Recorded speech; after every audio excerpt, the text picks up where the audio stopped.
Bizді бардығызды жоқтан бар қылған Алла Таала бақтылы болсын деп, оң болсын деп, тура жашасын деп, bu dünyada дағы, ахиретте дағы жүзі жарық болсын деп, пайғамбарымыз Мұхаммад алейхиссаламды жіберген.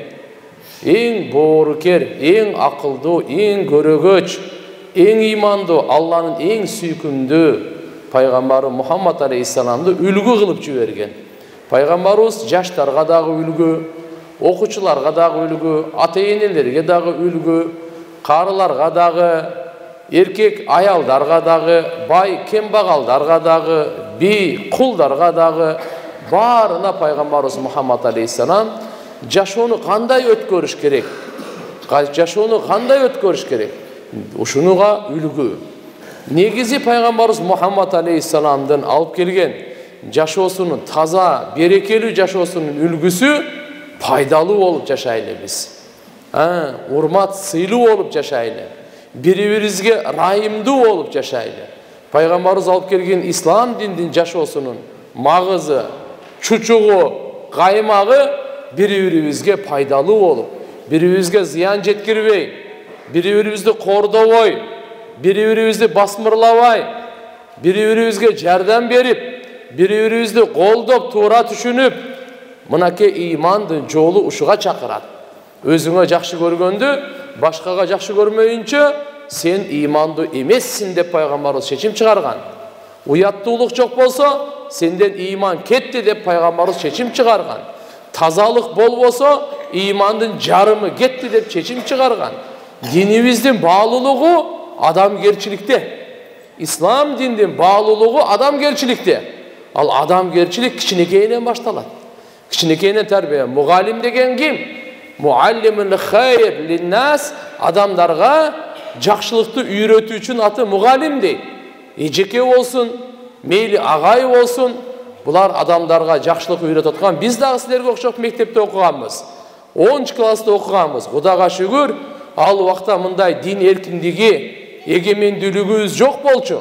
Ошондо дагы биз мугалимдерибизди ушу күнгө чейин сыйлап, мугалимибизден жаман сөз уккан эмеспиз.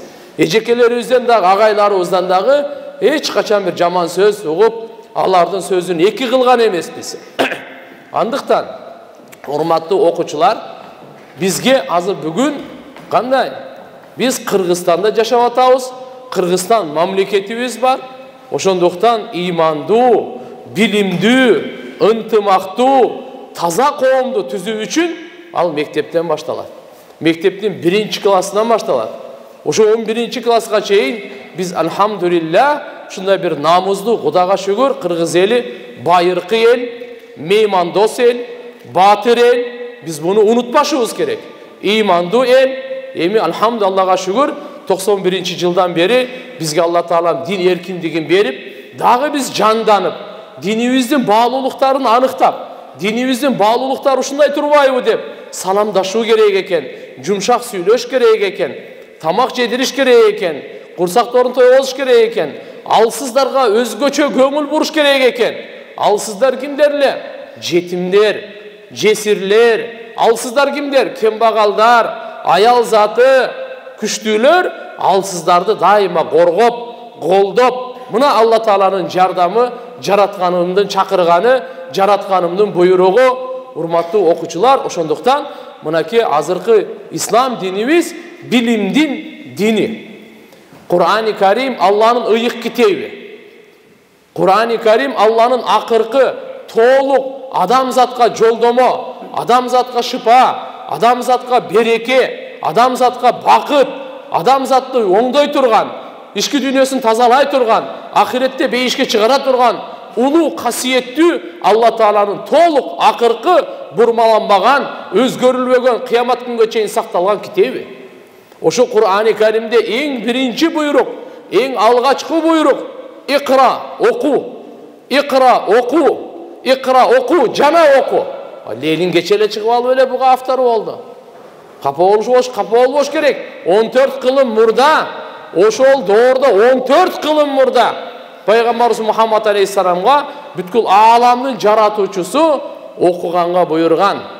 Окуну китап, Кур'ан-ы китап, мынакей китепти дагы окууну дагы, жазууну дагы ислам дини биринчи бага койгон. Ошондуктан биз билим менен жеңебиз, билим менен өнүгөбүз. Билим менен, бирок кандай билим? Дүнүйөнүн билими дагы, ахиреттин билими дагы. Биз кандай дүнүйөнүн билимин ошол эле кезде руханий билимди дагы, денеге тиешелүү билимди үйрөнүп атабыз. Эми рух, жан дүйнөгө тиешелүү билимди дагы биз таштабашыбыз керек. Ал кайсы? Ал имандын билими. Ал адамгерчиликтин билими. Сен мисалы математиканы жакшы окуп атасың, алгебраны жакшы окуп атасың, геометрия, мейли история, биология, аябай жакшы окудуң. Бирок адебиң бузук болсо, сенин жүрөгүң кара болсо, ата-энени урматтабасаң, жүрөгүңдө караңгылык болсо, сен мындай канча 5 алганың менен мугалимдерди урматтабасаң, бейбечараларды карабасаң, аларга райым кылбасаң, ислам динде сен нольсуң. Ошондуктан биз эч качан унутпашыбыз керек. Мейли, бул динди дагы керек бизге. Анткени курулушту ким үйрөтөт? Свет тартып келгенди ким үйрөтөт? Суу чыгарганды ким үйрөтөт? Жылуулукту ким үйрөтөт? Машинени ким жасайт? Дүнүйө билимин дагы ислам дини баа берген.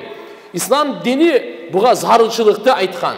Бизге буга керек. Бизге мыкты математиктер, мыкты космонавттар, мыкты инженерлер, имандуу врачтар, имандуу педагогтор, имандуу ата-энелер тарбиялай турган мына ушу мектеп. Мактап, мектеп деген сөз мактап. Китабат, көп жазылган, жаза турган, окуй турган жерде мынакей. Карасак баарыбыздын тамыр булагы бир экен. Мактап деп атат, калем деп атат, окуу деп атат. Урматтуу эжекелер, агайлар, урматтуу окуучулар, мынакей ислам динибиздин баалыгы. Биз качан иман менен бирге билим ала турган болсок, ошондо дүнүйөбүз да оңолот, ахиретибиз да оңолот. Ички дүнүйөбүз да оңолот, сырткы дүнүйөбүз да оңолот. Пейлибиз да оңолот. Текеберликтен арылабыз, чагымчылыктан арылабыз, ушак жаладан арылабыз, бири-бирибизге кара ниеттүүлүктөн арылабыз, мунафыктык эки жүздүктөн арылабыз, көрө албастык деген мындай жаман нерседен арылабыз. Качан бизге имандын таалими болсо, имандын сабагы болсо, албетте бул сабакты дагы дүнүйөнүн билимин дагы мындайча айтканда мыкты Алла субханаху ва таала жакшы көрөт. Пайгамбарыбыз мындай деп айтканда, силердин кайсы бир иш кылсаңар, ошону эң мыкты деңгээлде кылганыңарды жараткан Алла субханаху ва таала жакшы көрөт дейт. Ошон үчүн биз ислам диндин Алла субханаху ва таала бизге берген мына 14 кылымдан бери келаткан пайгамбарыбыз ошондой эле айтып койду. Жуунсаң жакшылап жуун, кийинсең жакшылап кийин, үй салсаң жакшылап үй сал. Бир жерде кызмат кылсаң, ар бир амалдын чырайлуулугу, ар бир амалдын кылган ишибиздин ушу жакшылыгы, сапаттуулугу ислам талап кылган. Ошон үчүн иншалла келечекте биздин мына окуучуларыбыздан, балдарыбыздан дагы, кыздарыбыздан дагы үмүттөрүбүз чоң.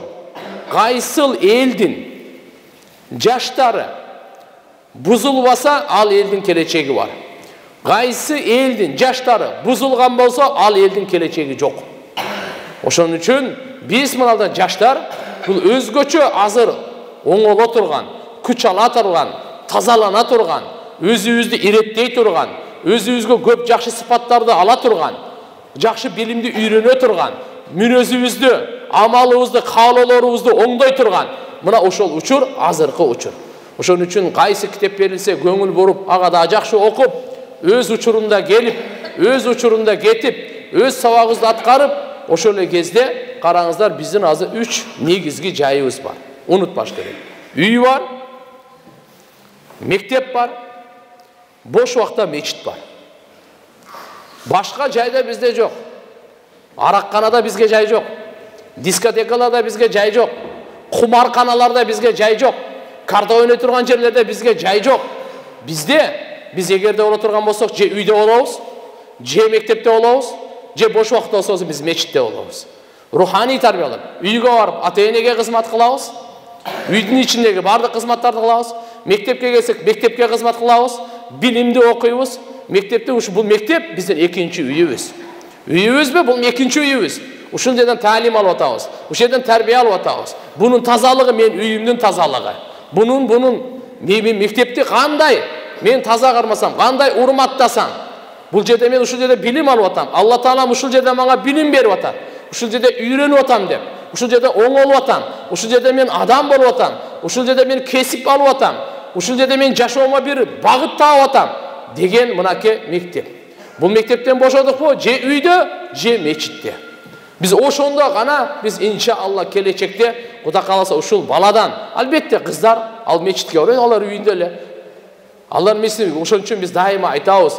Мынакей, мейли, субханалла, мектептен убактыбызды сөзсүз кээ бирлер ушуну айтып калат, качып кетип калат мечитке, же болбосо башка жака мечитти ышылтоолоп башка жака кетип калат. Андай эмес. Мектептин баардык сабагы бүттүбү? Бүткөндөн кийин анан мечитке барып, 1 саат алхамдулилlah жакшы таалим, тарбия алып, жакшы мүнөздү, кулк мүнөздү үйрөнүп, имандуулуктун жолун, иманыбызды эмнеге чакырат, Алла Таала эмне дейт, пайгамбарыбыз эмне дейт, буларды үйрөнүп кете турган болсок, Кудай кааласа ушул 3 байланышты биз бекем кармасак, убактыбыз текке кетпейт, жаман жүргөнгө жол дагы табылбайт, убакыт дагы болбойт. Мынакей. Ошон үчүн биз бул биринчи талап. Экинчиси, биз баарыбыз бир атаданбыз. Пайгамбар саллаллаху алейхи ва саллям айтып койгон. Силердин баарыңардын атаңар Адам алейхиссалам топурактан дейт. Биз баарыбыз бир атадан. Кыргыздар, өзбектер, тажиктер, татарлар, уйгурлар, казактар баарыбыздын атабыз бир. Баарыбыздын атабыз бир. Алар эмес корейцтер, орустар баарыбыздын атабыз бир. Бул жакта турсун, Африкадагы кара туугандарыбыз баарыбыздын атабыз бир. Адам баласынын баардыгынын атасы бир. Алла Таала Кур'анда айтат: "Я айюханнас, ey адамдар, инна ханакнакум мин закарин ва унса." Шек күмөнсүз биз силердин баарыңарды бир эркек жана бир аялдан жаратканбыз. Бир эркек Адам алейхиссалам, бир аял обо энебиз Хава. Ушу экөөнүн жаратканбыз. Ва жаалнакум шууба ва кабаила литаарафу. Жана силерден ар кандай улут кылып, ар кандай уруу кылып, ар кандай эл кылып жаратып койдук. Эмне үчүн? Литаарафу. Бири-бириңерге текеберленип, бири-бириңерди басмырлаш үчүн эмес. Литаарафу. Бири-бириңерди таанып, бири-бириңердин маданиятыңарды, бири-бириңердин урп-адат, каада салтыңарды, бири-бириңердин тилиңерди, бири-бириңердин жашоо менталитетиңерди, бири-бириңерди ушундай өң баш тааныш үчүн Алла Таала айтып атат, бири-бириңерди жакшылыкка чакырыш үчүн ушундай кылып жаратып койдук. Инна акрамакум индаллахи аткакум. Албетте силердин эң урматтууңар, эң сыйлууңар Алла Тааланын алдында эң күнөөдөн сактанганыңар. Эң күнөөдөн сактанганыңар, эң тазаңар мынакей деп. Ошондуктан урматтуу окуучулар, урматтуу балдар жана кыздар, биринчи биздин талабыбыз мектептеги предметтерди мыкты жакшы окуп, жана ошол эле кезде бул таалим болду, экинчиси тарбия. Тарбиябызда мүнөзүбүз, кичпейилдигибиз, чынчылдыгыбыз, жөнөкөйлүгүбүз, боорукерлигибиз, мынага биз басым жасашыбыз керек.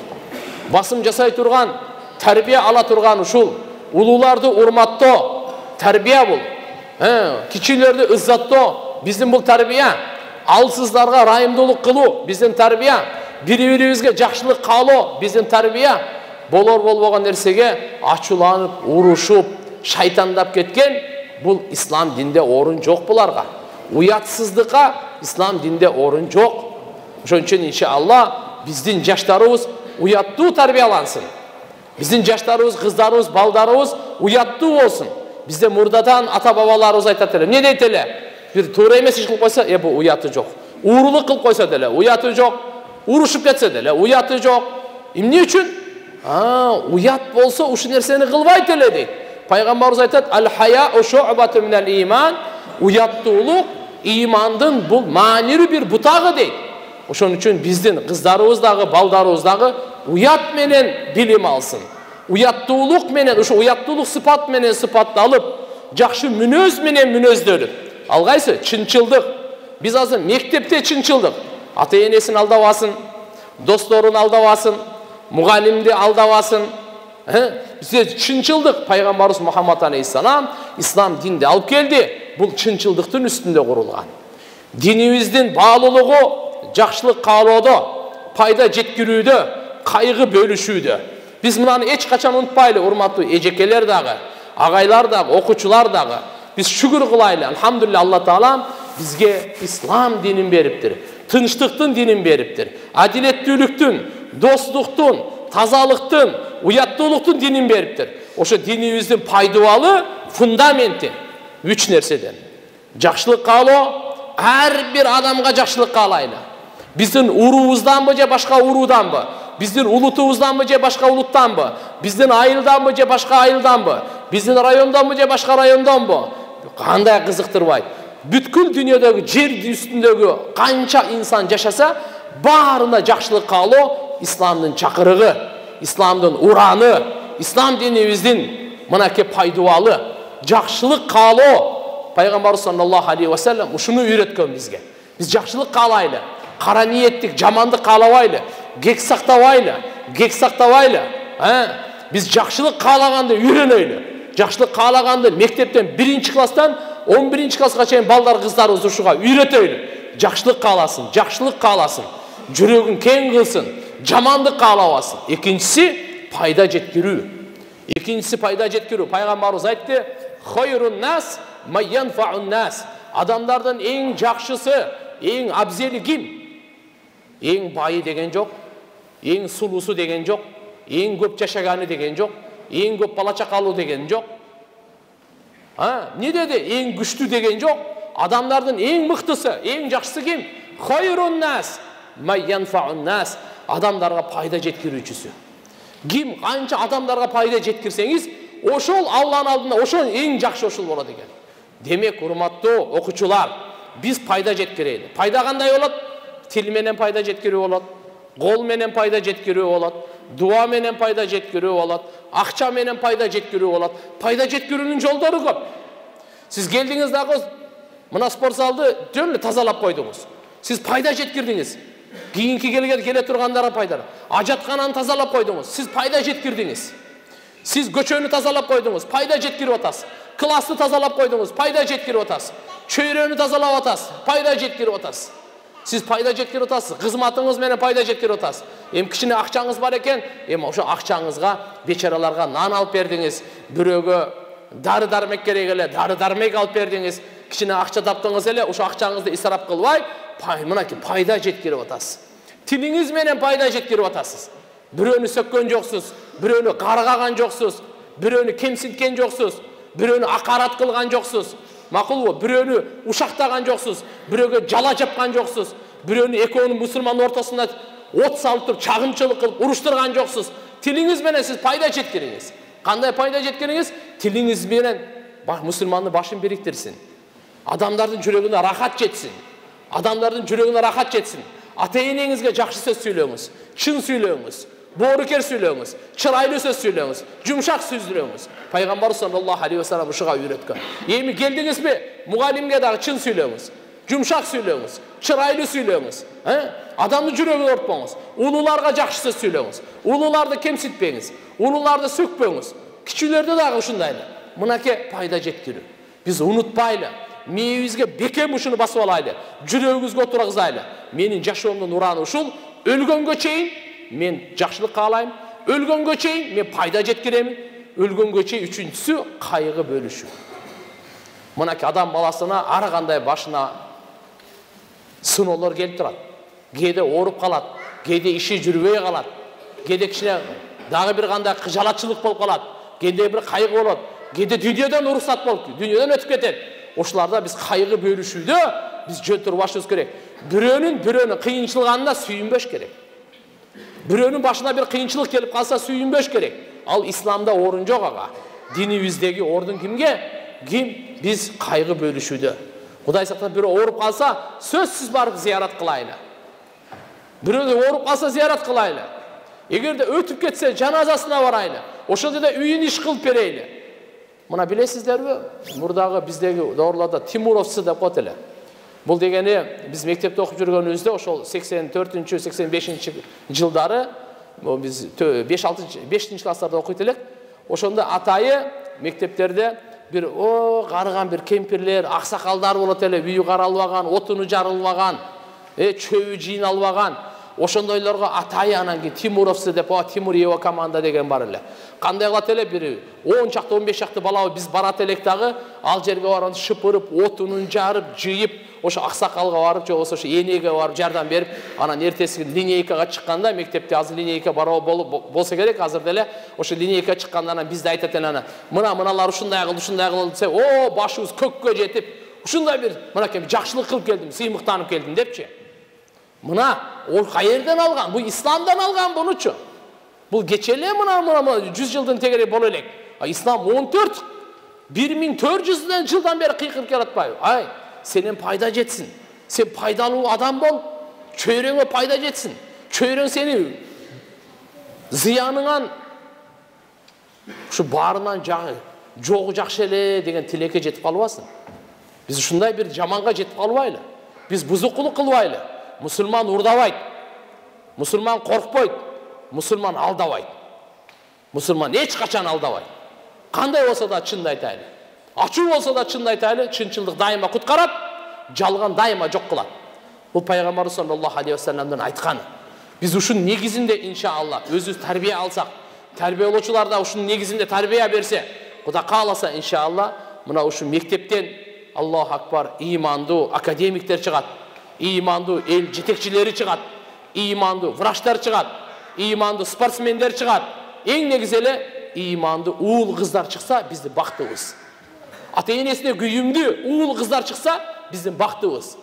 Мугалимдерине күйүмдүү уул кыздар чыкса биздин бактыбыз. Ол кандай болбосо дагы адам болуп чыкса эле биздин бактыбыз.